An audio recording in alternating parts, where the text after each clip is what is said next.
My phone rang at 6:47 inches the morning, and I almost didn't answer it. I was already running late for a double shift at Mercy General, and the number on screen was an area code I didn't recognize.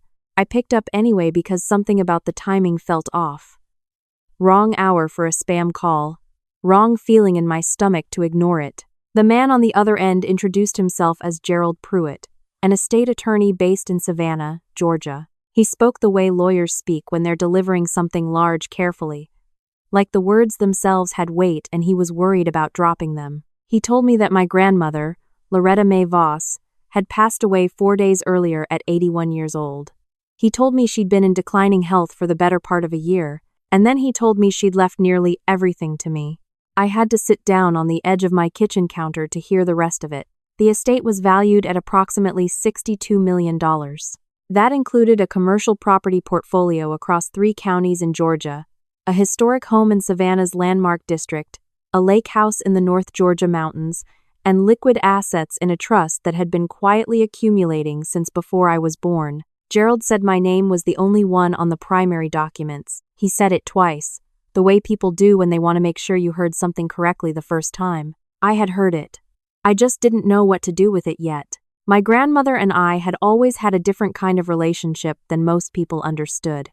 She wasn't the baking cookies and Christmas sweaters type. Loretta Mae Voss was a woman who read the Wall Street Journal before breakfast and kept a legal pad on her kitchen table at all times for writing down ideas. She'd built most of her property holdings herself, starting from a single rental duplex she and my grandfather bought in 1971.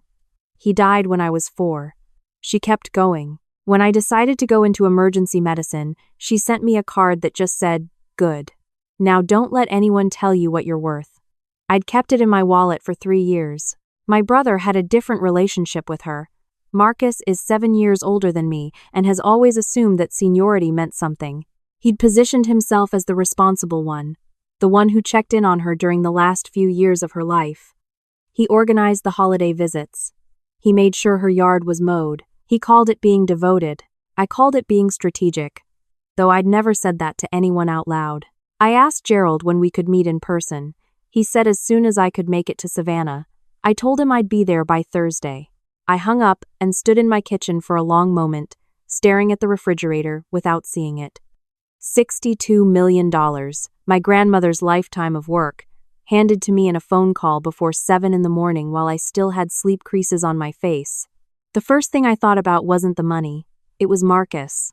I drove to Savannah on a Wednesday, taking the back roads out of Atlanta instead of the interstate. I needed the quiet. I needed time to think before I walked into Gerald's office and signed anything. I'd already called into the hospital and arranged 4 days off. My supervising physician hadn't asked questions, which I was grateful for. Gerald's office was in a restored building near Forsyth Park, the kind of place with dark wood floors and diplomas in heavy frames. He met me at the door himself and walked me through everything for 2 hours. The trust was clean. Everything was documented, notarized, and filed. My grandmother had updated her estate plan 18 months ago, which Gerald mentioned without me asking. He mentioned it in the tone people use when they want you to know something without saying it directly. I asked if Marcus had been informed. Gerald said the law firm had sent a certified letter to all family members explaining that the estate had entered the probate process. He said the letter did not include the full terms of the will, only the notification of her passing and the existence of a formal estate plan. He said Marcus had called the office twice already. I let that sit for a second.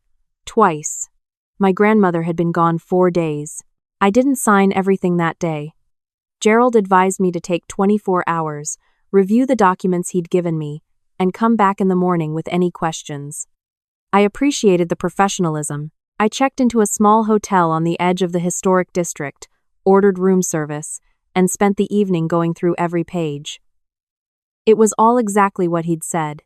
Airtight. Her words, her intent, her handwriting on a personal addendum attached to the last page. The addendum said, "Rachel knows how to take care of things. She always has. Trust her with this the way I always have."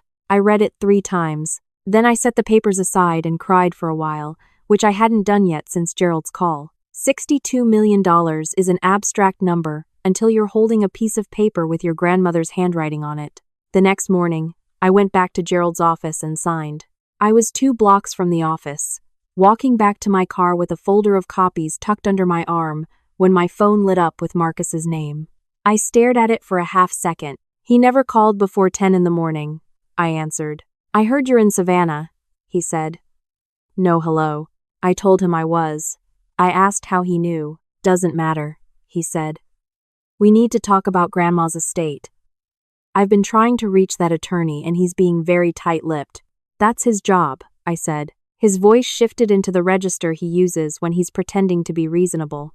"Rachel, I don't know what's in those documents, but I think we need to handle this as a family." I was the one who was there for her. I was the one driving up to Savannah every other month, making sure she had groceries, that the house wasn't falling apart. I told him I appreciated everything he'd done for her. "So then we should talk about how this gets divided," he said. I told him we could talk soon. I ended the call before he could say anything else. Standing on the sidewalk with the Savannah sun already warm on my shoulders, I felt the specific tension that only Marcus can produce in me. It's not anger exactly. It's more like the feeling of watching a weather system move in from the distance and knowing you have time to prepare, but not as much as you'd like. I drove out to the house in the Landmark district that afternoon. The address was on Oak Terrace, the kind of street where the trees are older than most of the families who've lived beneath them. The house was a 2-story colonial with a deep front porch and original shutters that had been repainted recently. I had a key from Gerald. I let myself in and walked through each room slowly. My grandmother's presence was everywhere. Her reading glasses on the side table, a half-finished crossword on the kitchen counter, a single mug left in the dish rack. I stood in the middle of her living room for a long time and didn't move. By the time I got back to Atlanta late that evening, Marcus had texted twice and called once more. I didn't respond. I had 3 days before I needed to be back at the hospital, and I spent the first one on the phone with a financial advisor my friend Diane had recommended. His name was Tom Reeves. He was thorough, practical, and didn't try to impress me. He walked me through the basics of what I needed to do first. New accounts, separate from anything shared. Asset protection. Beneficiary designations updated. He asked if there was any family tension I should be aware of. I laughed. And not because it was funny. The second day back, my mother called. My mother and Marcus have always been close in the way that certain personalities gravitate toward each other. She's not malicious. She just takes the path of least emotional resistance, and Marcus is very good at presenting himself as that path. She said she'd heard I'd been to Savannah, and she was a little hurt I hadn't told anyone. I told her I'd gone to meet with the attorney. She said Marcus had talked to her, and he was very upset. I asked her what he was upset about. She said he felt like he deserved to be included. I told her gently but directly that the estate plan was my grandmother's decision and not mine to renegotiate. She said I sounded cold. I told her I was being accurate.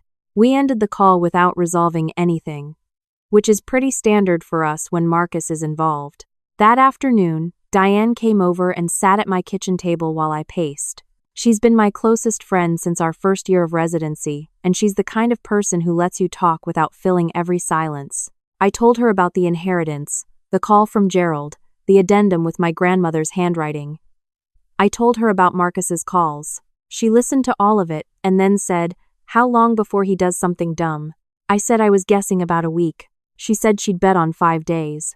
She was right. 4 days after I got back to Atlanta, I got an alert from my email. It was a forwarded message from someone named Kevin Hart, not the comedian, a property manager who handled some of my grandmother's commercial holdings. He'd gotten an email from Marcus, introducing himself as co-executor of the estate and asking to schedule a site visit to one of the properties, a small strip of retail spaces in the Midtown Savannah area that generated steady monthly income. Marcus is not co-executor.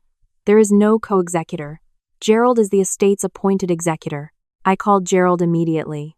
He confirmed he'd received no such communication from Marcus and had not authorized anyone to contact property managers on behalf of the estate. He said he'd send a clarifying letter to Kevin Hart within the hour. He also said, in his measured attorney voice, that I should start keeping records of any communication from Marcus that involved the estate. I already was. I screenshot the forwarded email, added it to a folder I'd created on my phone labeled Simply Documentation, and called Kevin Hart myself. He was apologetic and clearly uncomfortable. He said Marcus had been very confident and had used specific property addresses and rental figures that were accurate. He asked how Marcus had gotten that information. That was a good question. The only way he could have known the specific numbers was if he'd gotten access to my grandmother's files, either during one of his visits or after. I asked Kevin to direct all future communication to Gerald's office only. He agreed. After we hung up, I sat at my kitchen desk and thought about what Marcus actually had access to. He'd been to the Savannah house regularly. My grandmother trusted him with a spare key. She hadn't known she needed to worry about what he was reading while she slept. I called Gerald back and asked about changing the locks on both properties. He said he'd handle it by end of week. That night I put together what I knew. Marcus had the property addresses. He had rental income figures.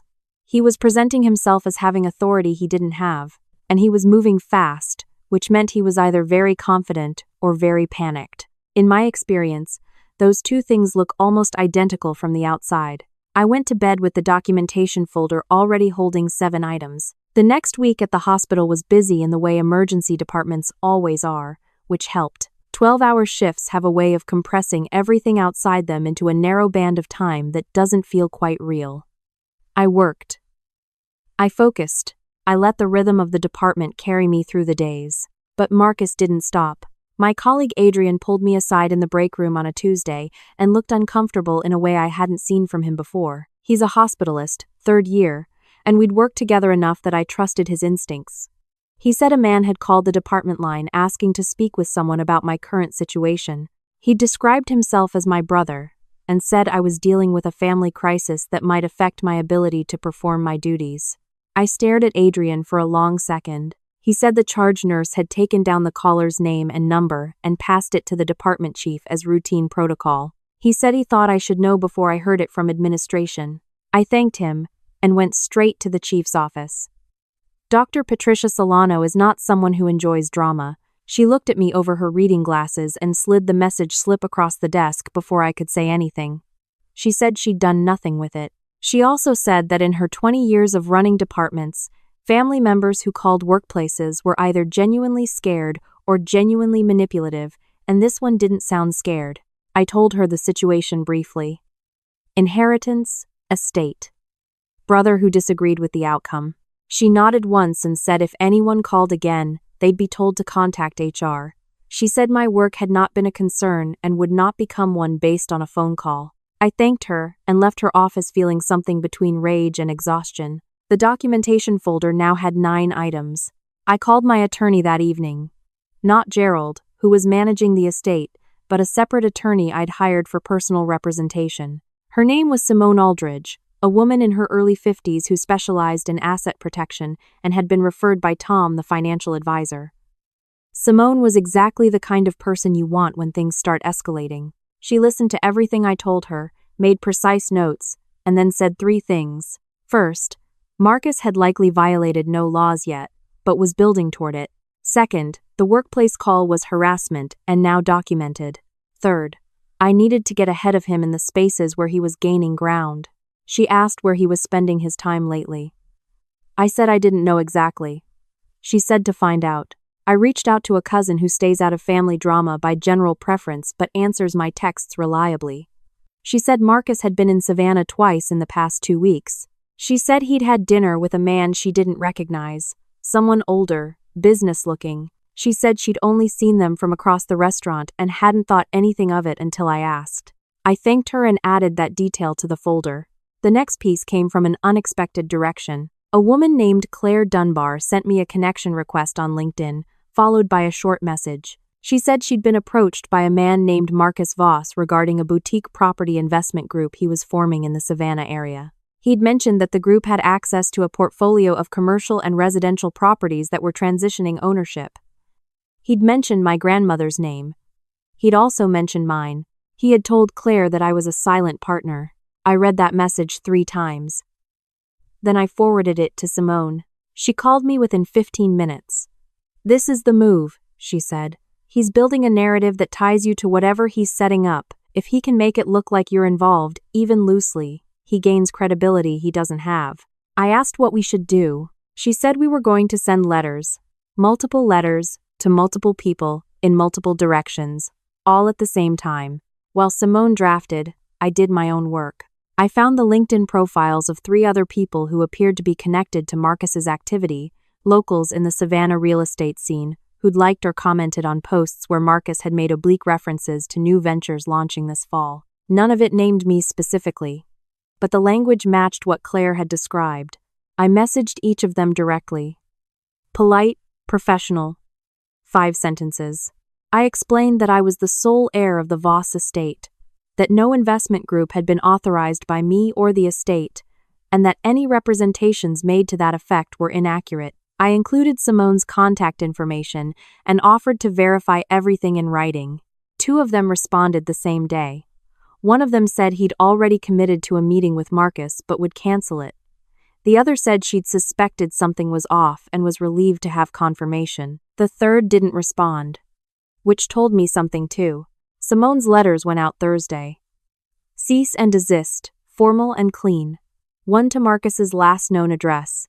1 to the property management company he'd been impersonating authority with.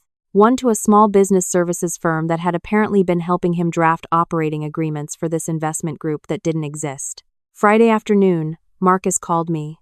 I let it ring. He called again. I let that ring too. Then he sent a text that was long enough that my phone had to scroll. He said I was cutting off my own family.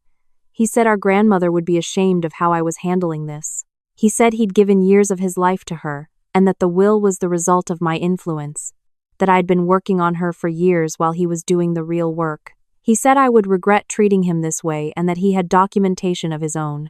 I forwarded the text to Simone without responding. She called me 10 minutes later. She said it was the most useful thing he could have sent. She said it was admissible. It was timestamp. It was him establishing motive and intent in writing.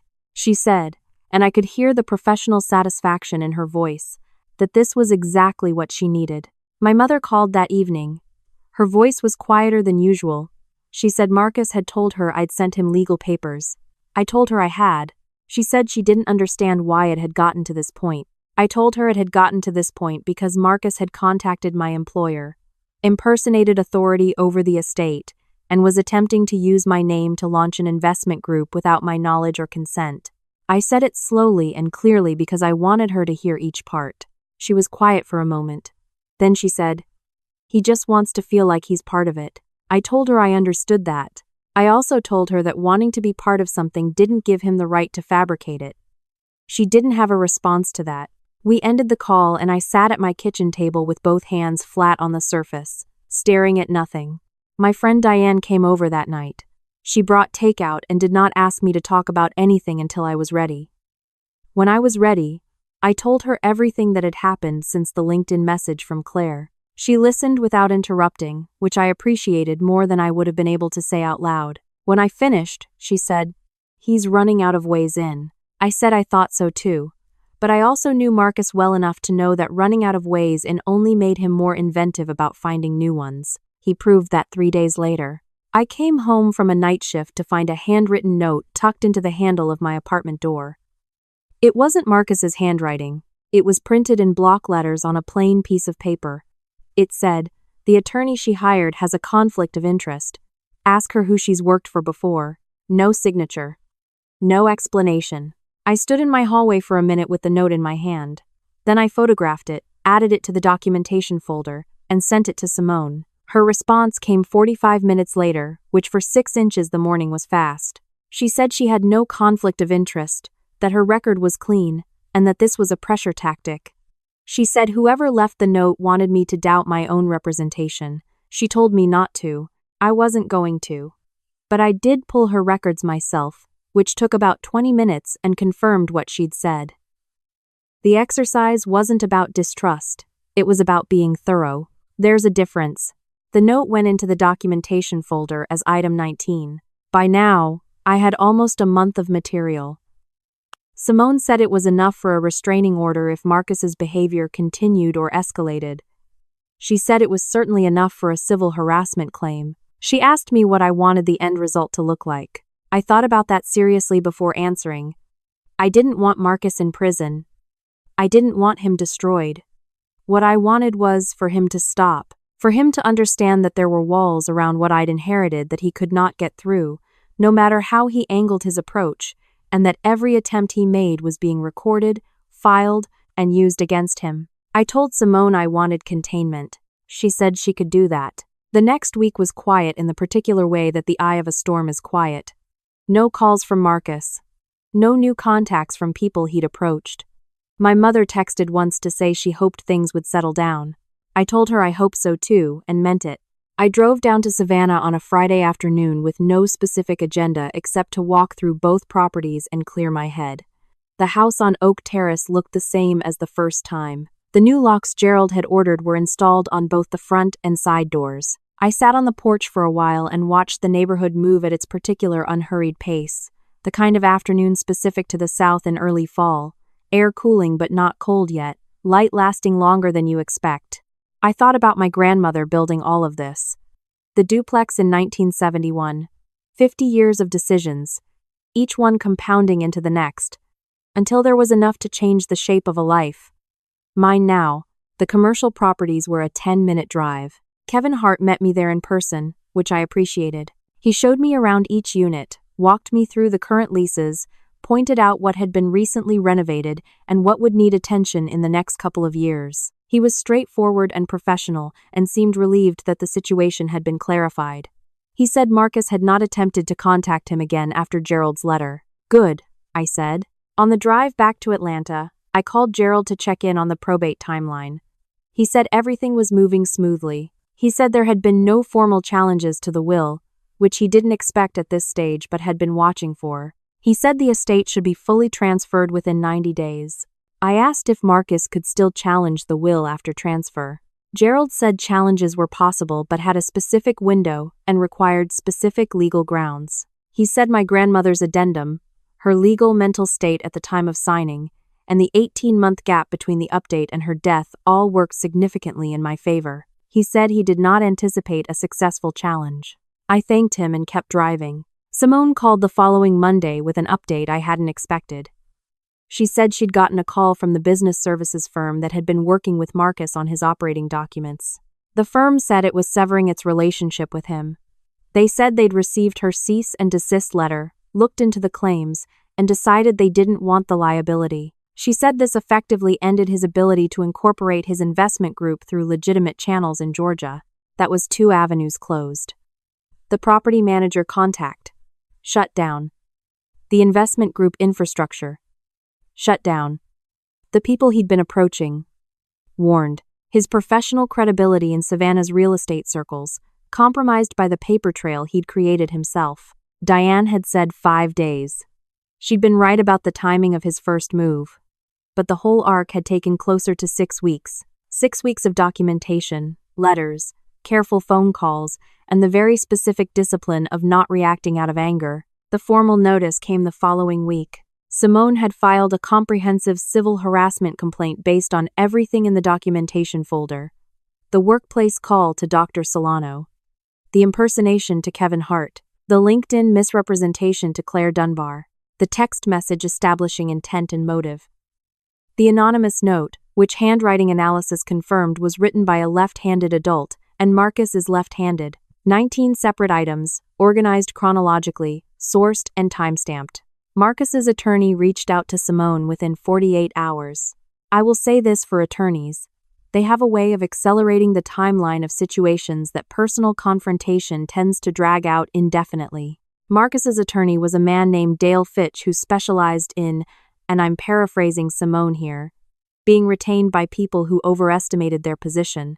Dale communicated that his client was open to a resolution that did not involve continued litigation. He used the word misunderstanding twice, which Simone said was his way of trying to reduce the documented record without formally contesting it. Simone told him there had been no misunderstanding. She said the documentation was clear, the intent was established, and the path forward was either a formal agreement in which Marcus acknowledged the estate's boundaries and ceased all related activity, or a full civil proceeding, in which the entire record would be submitted publicly. Dale went back to Marcus. Marcus agreed to the formal agreement. The paperwork took a week to finalize. It was 3 pages, clinical and precise. Marcus acknowledged that he had no legal interest in or authority over the estate of Loretta May Voss. He agreed to make no further contact with estate attorneys, property managers, or individuals in connection with any activity related to the estate. He agreed to a specific penalty structure if the agreement was violated. He did not admit to harassment, which Simone said was normal and expected, and ultimately irrelevant. He signed it on a Thursday. I signed it the same day. I didn't feel triumphant exactly. I felt something closer to tired and resolved at the same time. The way you feel after a very long shift when all the patients are stable and you can finally sit down. Gerald called the following week to confirm that probate was progressing without obstacle. Tom, the financial advisor, sent me a summary of the accounts as they currently stood, consolidated and protected. The properties were being managed properly, the trust was performing, and nothing was on fire. My mother texted to say Marcus had told her things had been worked out. I told her I was glad to hear it. She asked if we could have dinner sometime. I told her yes, and meant it, though I also knew it would be a conversation that required some honesty that she might not love. That was fine. Honest conversations are something I've learned to stop avoiding. Diane and I went out the following Saturday, just the two of us, to a restaurant near Piedmont Park that we'd been trying to get into for months. We split a bottle of wine and talked about everything except the inheritance and Marcus and any of it. Her residency was ending soon, and she was trying to decide between two fellowships. I told her which one I'd choose and she argued with me for 20 minutes, which meant she was seriously considering my answer. Walking back to our cars afterward, she said, "How are you actually doing?" I thought about it for a real second before answering. I told her I was okay. Not in the flat, deflecting way people say it when they mean the opposite. I meant it with some actual content. The month and a half of documentation, the letters, the attorneys, the careful management of every piece of this had required a kind of focus that I recognized from residency. The same discipline you need when everything is happening at once, and you cannot afford to be reactive. You have to be precise. You have to prioritize.